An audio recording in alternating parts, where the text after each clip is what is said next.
Welcome to the AEN Stories channel.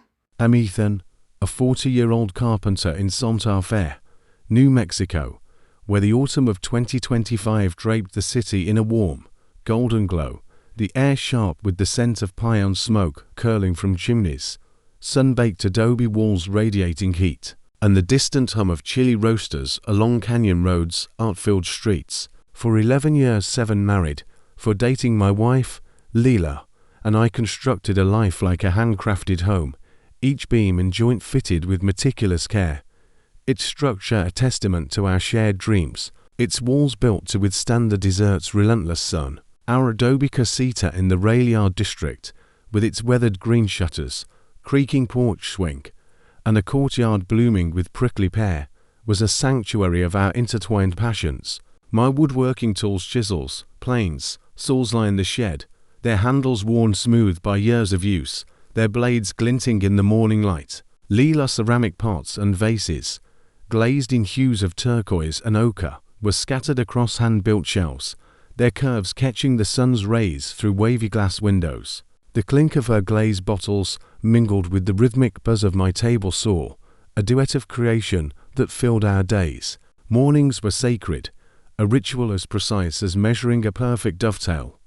I'd brew coffee, its dark, earthy aroma curling through our sunny kitchen, the sunlight streaming through lace curtains to dance on salty or tile floors, while Leela shaped clay at her potter's wheel, her hands slick with slip, her laughter a bright note that cut through the dawn's quiet like a well-placed nail. Evenings, we'd walk our hound, Mesa, through the dusty arroyo behind our home, her loping gait kicking up clouds of red earth as she chased jackrabbits, while we spun dreams of opening a furniture and ceramics studio, or retreating to a Toro's cabin nestled among aspens for quiet weekends. Our life felt like a sturdy house, its adobe walls solid, its foundation sunk deep into the desert soil, a structure I believed was built to last. But even the strongest homes can crack, their beams splitting under unseen strain, their walls eroding under the weight of neglect. Love, if learned, can crumble like adobe exposed to relentless rain, its structure undermined by secrets that burrow like termites, eating away at the joints until the whole house threatens to collapse. Leela was a ceramicist, her art as vibrant as the desert sunsets she captured in her glazes, her grey eyes alight with a fierce, untamed creativity that saw beauty in the raw texture of clay, the jagged lines of a cracked pot, or the fleeting colours of a sombre mountain dusk. Her black hair, often dusted with fine clay particles, was tied back with a bandana red, blue, or mustard yellow framing a face that could shift from intense focus to radiant warmth in a heartbeat. Her smile a warm spark that lit our casita like a kiva fireplace on a chilly night. I'd watch her at art markets along Canyon Road, charming buyers with stories of her craft turquoise glazes inspired by the Sangre de Cristo peaks, vases shaped by the sinuous flow of the Rio Grande, bowls fired to mimic the desert's cracked earth, her voice steady and rich, her hands gesturing, if molding the air itself into her next creation. Her passion was infectious, drawing crowds who leaned in to hear her tales, their eyes wide as she described the alchemy of clay and fire. My days were spent in my workshop, a converted garage behind our casita, where I crafted tables, chairs, and cabinets from mesquite and pine, each piece sanded to a silky finish. The scent of sawdust and varnish my constant companion, the hum of my tools a steady pulse that grounded me. Our home was our shared blueprint. My carved mesquite chairs circled a table shed glazed in deep indigo, her pottery-lined shelves had built from reclaimed barnwood, their knots and grains a map of my labour. Mace's muddy paw prints crisscrossed the salty tiles, her hound's nose sniffing out every corner, her joyful barks a counterpoint to our quiet evenings. We'd sit by the kiva fireplace at dusk, the air sharp with burning cedar, the flames casting shadows on the vigas overhead, sipping mezcal with a twist of lime, dreaming of a shared studio where her ceramics and my furniture would shine under one roof, or a trip to Oaxaca to study its ancient clay traditions and intricate wood carvings. I thought our structure was sound, its joints tightly fitted, its walls impervious to the desert's harsh winds. But even the best-built homes can hide flaws: a weak beam, a hidden crack, and I was too busy sanding wood, measuring cuts, and chasing commissions to notice the fractures spreading through our foundation. The subtle signs that our house was no longer whole. Our love story began 12 years ago at a Santa Fe art fair, a vibrant weekend where the plaza buzzed with artists, musicians, and the scent of roasted chilies and fry bread. I was showcasing a mesquite bench, its grain polished to a deep, warm glow, each curve a testament to our spent shaping and sanding. Leela, then a recent graduate from the Institute of American Indian Arts, stopped to admire it, her fingers tracing the wood's natural swirls, her smile teasing as she asked if it ever carved a potter's will stand, her grey eyes sparkling with mischief. Her wit was a spark, igniting something in me, and we talked until the market closed, the air thick with the dust of a dry September evening, sharing stories under strings of colourful papel picado fluttering in the breeze. She told me of her childhood in Taos, learning pottery from her aunt, a master ceramicist who taught her to see stories in clay. I shared tales of my youth in Albuquerque, apprenticing with my father, a carpenter who showed me how to listen to wood's grain. Our first date was a hike in Bandelier National Monument, trekking through dusty canyons to sketch ancient ruins, sharing sandwiches on a sun-warmed rock, her laughter echoing off the tough cliffs as mesa, then a gangly pup, bounded through sagebrush, her tail a blur. We spent our early weekends wandering the Georgia O'Keeffe Museum, debating the lines of her paintings versus the curves of my furniture, or working side by side in our backyard hut, her potter's wheel, clay spinning under her deft hands, me at my workbench, sawdust dusting my boots, the air alive with our shared creativity. We'd drive to Ghost Ranch, sketching desert vistas, or spend evenings at La Fonda's bar, sipping margaritas and planning a life filled with art and craft. We married in a small plaza off Palace Avenue, Leela in a flowing dress with hand-stitched patterns of yucca and stars, promising to build our life with love, joint by joint. Her eyes locked on mine as mariachi music drifted through the warm evening, the scent of payon and roses heavy in the air.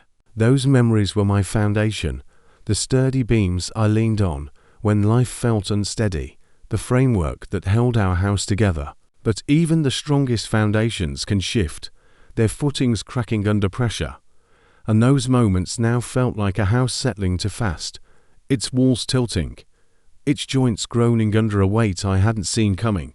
By March, the first signs of trouble emerged, subtle as a hairline crack in a wooden beam, visible only if you knew where to look, a flaw you might dismiss until it splinters. Leela began staying late at her studio, a rented space in an old adobe near the rail yard, citing a new series of ceramics for an upcoming gallery show at Site Santa Fe. Her hands always streaked with clay when she returned, her bandana dusted with the fine grit of her craft, but her hair carried a new scent: sandalwood, sharp and unfamiliar, not the sage soap she'd used for years, its bottle a constant on our bathroom shelf. Her phone, once left carelessly on the kitchen counter, its case scratched from being tossed into her clay-splattered bag, stayed tucked in her purse now. Its screen lighting up with notifications shed silence with a quick, practiced glance, her fingers moving too fast for me to catch the sender's name. Just a client with a commission question, she'd say, her voice as light as a desert breeze, but her grey eyes flicked to the window, focusing on the courtyard's prickly pear or the street beyond, avoiding mine as if the truth might spill if she lingered too long. I trusted her. Our marriage, a house I believed was built to last, its adobe walls thick, its foundation sunk deep into the earth. I saw trust as the cornerstone, the keystone that held every beam and joint in place, ensuring our structure could weather any storm.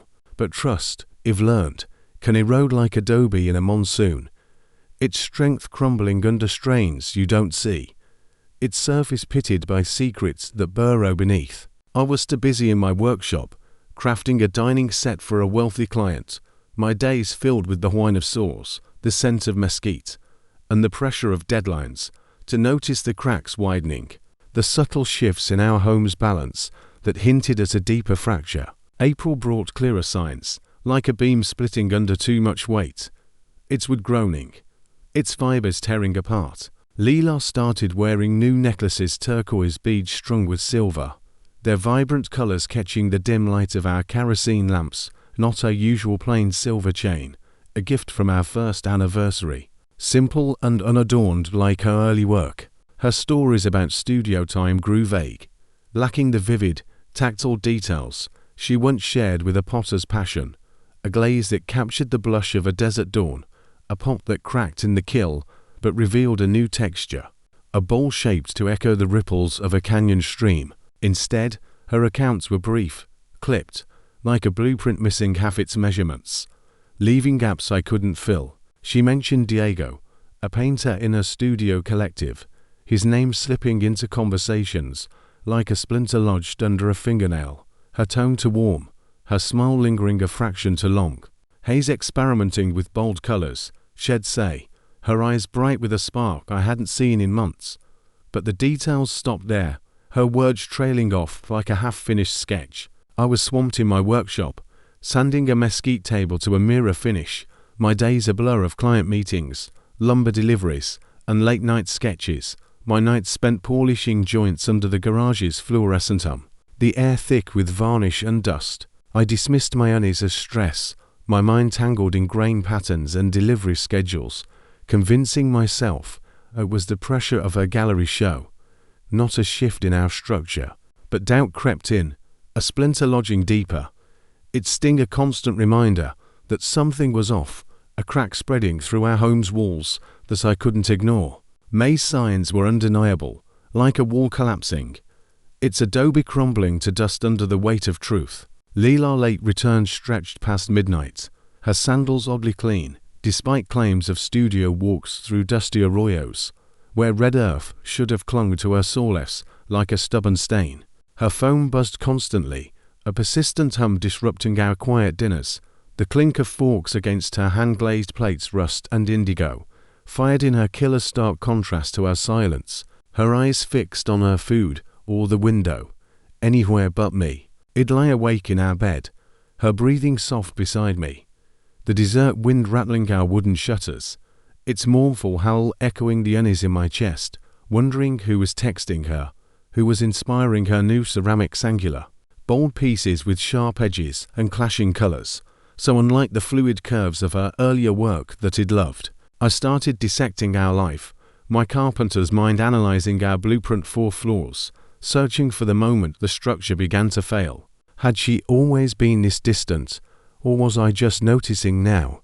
My eyes finally opened to the cracks in our walls. I recalled moments of her restlessness last Thanksgiving, when she stood in the courtyard, staring at the Sondia Mountains, their peaks dusted with early snow, her tea growing cold in her hands, her expression distant, as if lost in a sketch I couldn't see. Or February, when she spoke of feeling boxed in by her local shows, her voice heavy with a longing I didn't fully grasp. I'd listened, or thought I had, suggesting a weekend in Taos to visit galleries and sketch the high desert, but she brushed it off, citing deadlines for her show, her need to focus on her art. Had I missed her needs, too consumed by my commissions, my dream of a furniture line that would grace Santa Fe's galleries, my obsession with perfecting every joint, every finish, every curve? June brought a turning point, the signs still out, like a hammer striking a nail to hard, splitting the wood beneath. Leela's sketchbook, once filled with intricate pottery designs, swirling patterns inspired by Pueblo motifs, sketches of vases shaped like dessert blooms, lay untouched on her studio table, its pages blank, its leather cover gathering a fine layer of dust like an abandoned project. Her canvas bag, slung over a dining chair, held no clay tools or glaze samples, just a sandalwood scented scarf, a gallery flyer with Diego's name circled in her sharp, looping handwriting, and a single dried sage sprig. Its scent faint but jarring, a note that didn't belong in our home's blueprint. I'd walk Mesa alone through the arroyo, the sun setting in a blaze of crimson and gold, its light casting long shadows across the red earth, my thoughts churning like a saw blade through knotty wood. Macy's paws kicked up dust, her hound's nose sniffing every creosote bush, her joyful barks a faint counterpoint to the weight I carried, and I envied her obliviousness. her ability to chase scents, while my world felt like a house teetering on a crumbling foundation. Santa Fe's art galleries and adobe-lined streets, once our haven, where we'd wander hand in hand, sipping coffee and critiquing sculptures, felt empty now. Their vibrant colors, turquoise doors, ristra strings, ochre walls a cruel taunt, their beauty a reminder of our fading connection. I tried to reconnect, to shore up our walls before they collapsed entirely.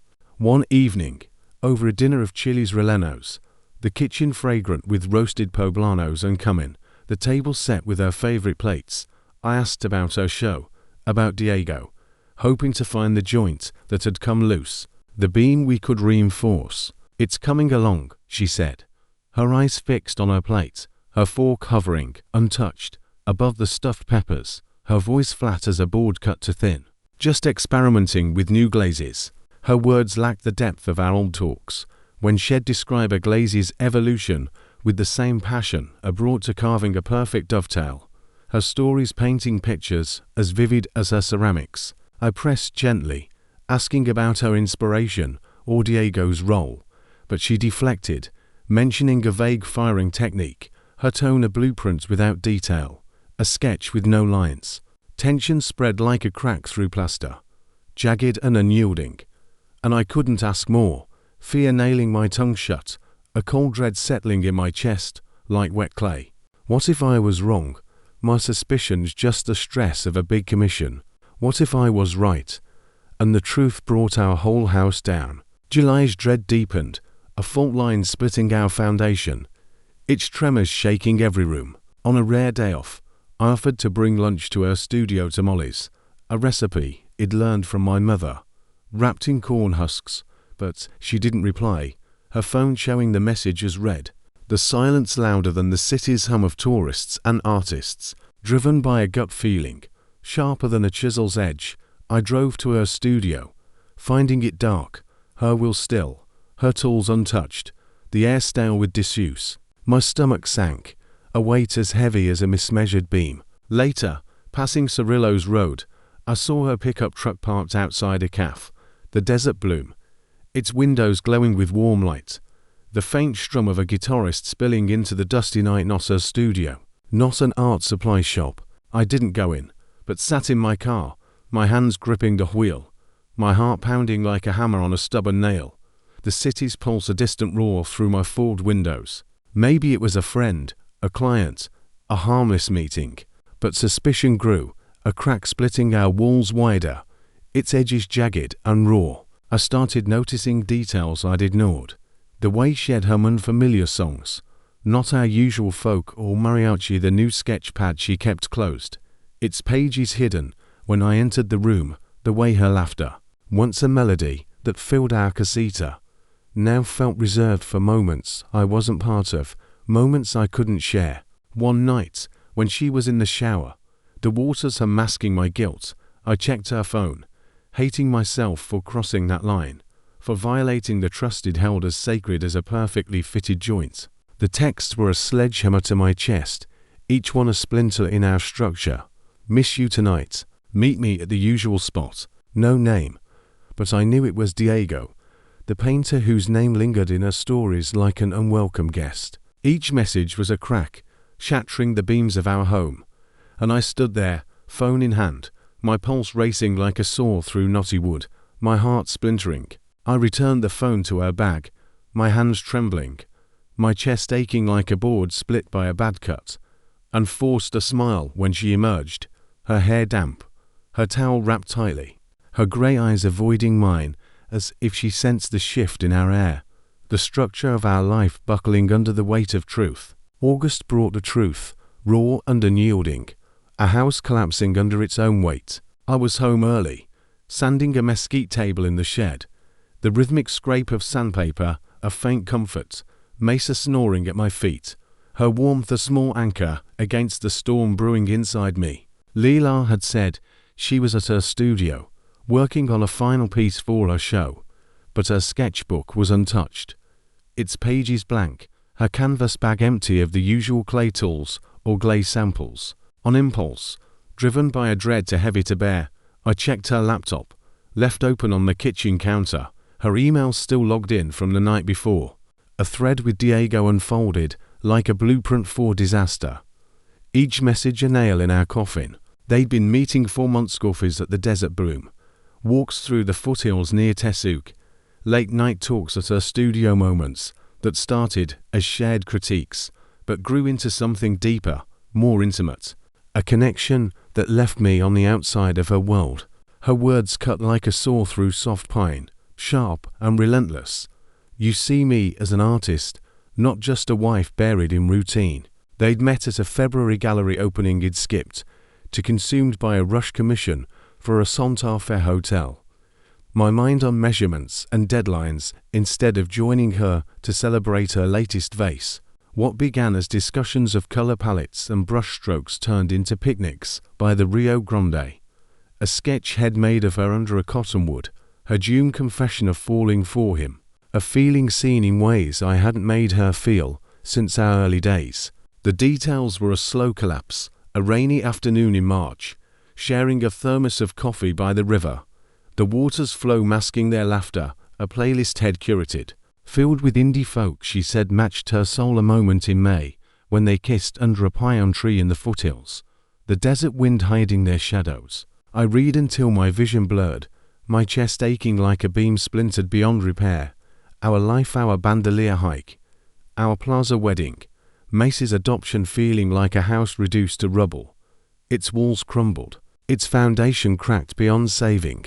When Leela came home, I was still in the kitchen, the laptop open, its screen a harsh glow against the dim adobe walls, the rain pounding outside like a hammer on a loose nail.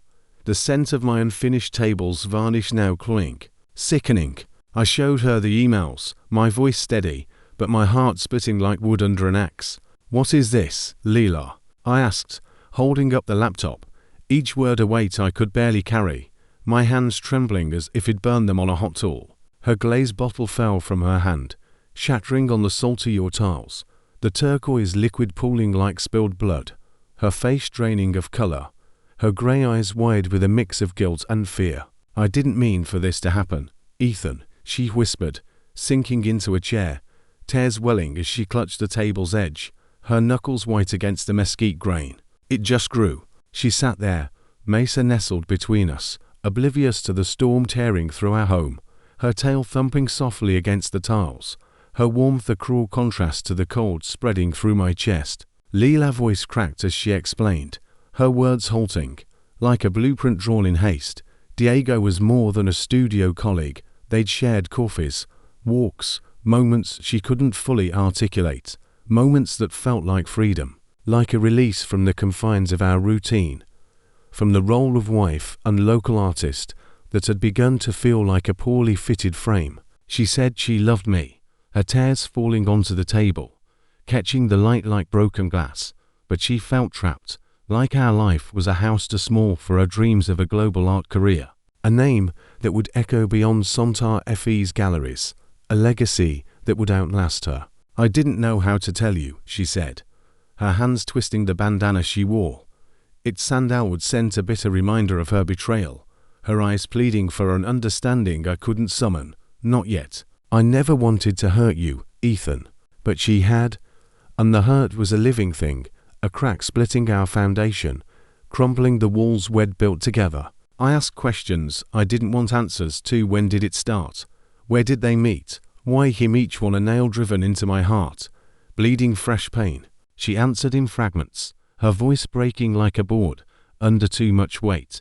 A kiss in May under a pine tree in the foothills, the wind masking their shadows. Confessions over Mesquite at the Desert Bloom. The calf's folk music drowning out her guilt. Late walks by the Rio Grande, talking about dreams she hadn't shared with me. Dreams of international shows, of a life unbound by our casita's walls. She swore it was one kiss, a moment of weakness, but the emotional betrayal cut deeper. A beam collapsed, a house reduced to rubble, its structure shattered beyond repair.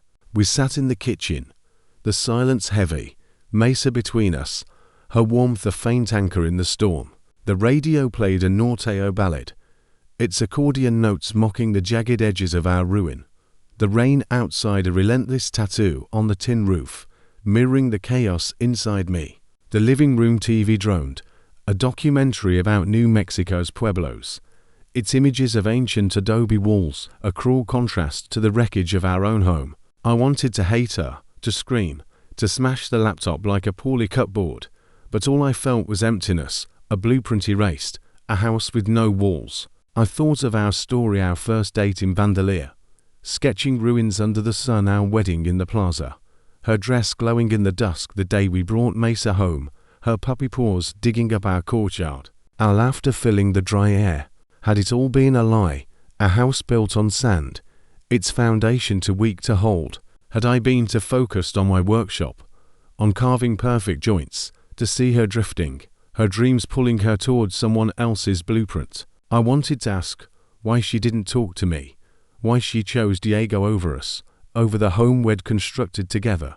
But the words wouldn't come, stuck in my throat like sawdust, dry and choking. Instead, I sat there, the rain pounding, the air thick with the weight of our collapse, the scent of broken glaze and unfinished varnish, a reminder of everything gone wrong. We tried to salvage our home, to patch the cracks, to rebuild the walls we'd lost. Therapy once a week with Dr. Vargas, a therapist with a calm voice, and eyes that saw through our defenses, felt like trying to shore up a crumbling structure, searching for beams worth saving.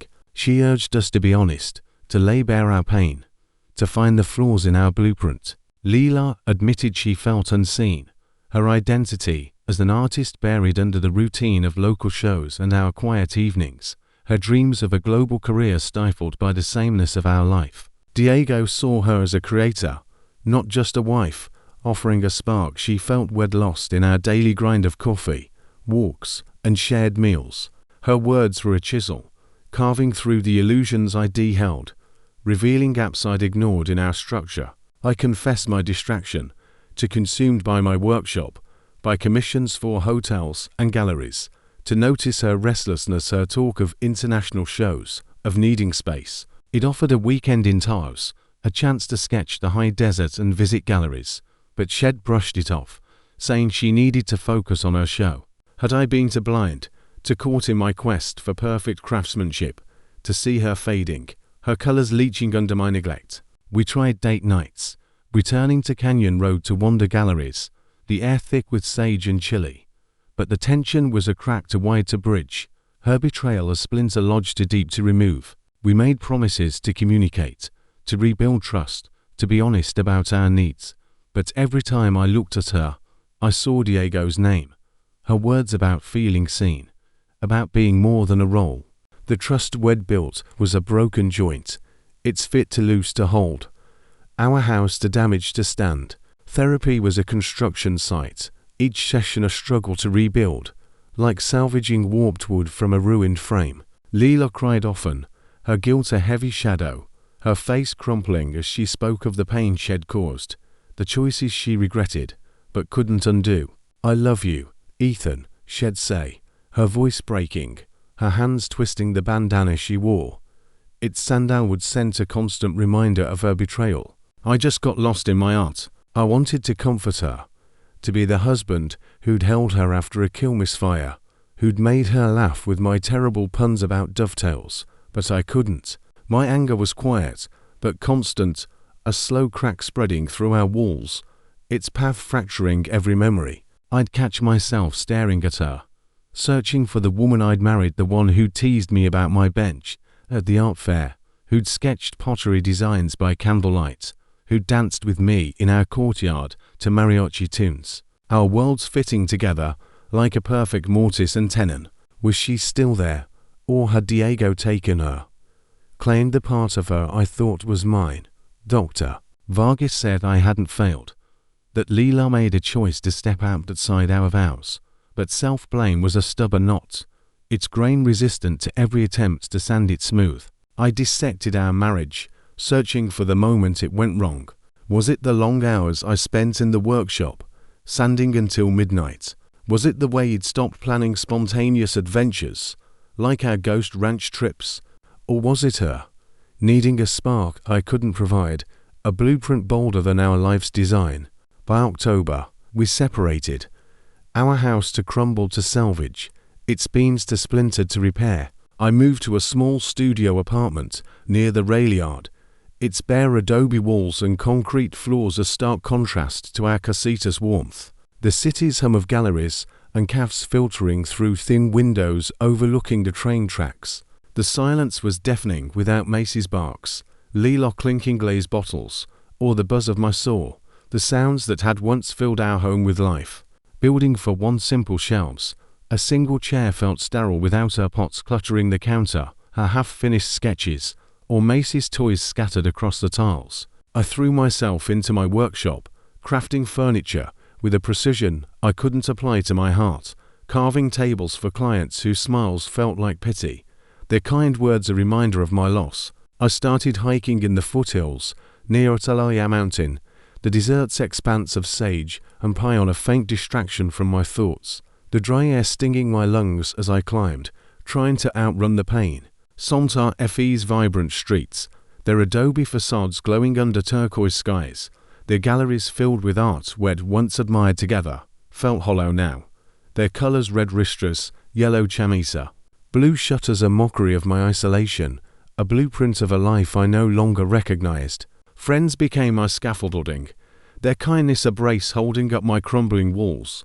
Javier, my workshop partner, invited me to bar nights at 2nd Street Brewery, where we'd sip pale ales and laugh over woodworking mishaps, his steady humor pulling me out of my head. "You're still a damn fine carpenter," he'd say, sliding me a beer, his eyes warm with friendship. My sister, Elena, called from Albuquerque, her voice gentle but firm, urging me to visit 4 hikes in the Sandia Mountains, promising homemade enchiladas and a chance to start fresh. I couldn't face the pity in her tone, the way she'd look at me like a chair with a broken leg, repairable but scarred. My hiking group, a mix of locals I met through Javier, trekked through the Sangre de Cristos, their chatter about art and life a bomb, their laughter a spark in my darkness. "Keep building, Ethan," said Rosa, a weaver in the group, tossing me a water bottle after a climb, her grin kind but resolute. Their support was a new beam, small gestures anchoring me to the world, but their sympathy stung, a reminder of the house I'd lost, its walls now dust. In December, I saw Leela at an art market on Canyon Road, her booth vibrant with new ceramics jagged, bold pots in clashing reds and blacks, their energy a stark contrast to the fluid curves of her earlier work. She stood there, her black hair loose, her smile free, her laughter carrying over the crowd's hum, as if the weight of our marriage had lifted, as if she'd found a new blueprint to build her life. She was talking to a beer, her hands animated, her grey eyes alight with the passion I'd once loved, her voice describing a glaze inspired by a desert storm. For a moment, I wanted to walk over, to ask if she was happy, if Diego was worth it, if she ever thought of our bandolier hikes, our plaza vows, our dreams of a Taos cabin. I didn't. I turned away,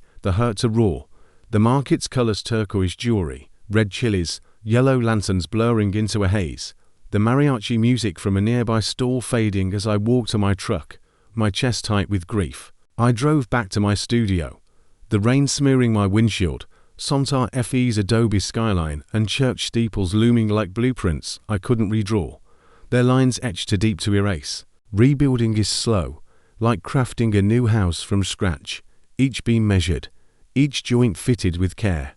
Hiking in the foothills, each step a small victory, grounds me, the desert's vastness and the scent of sage anchoring me to the present.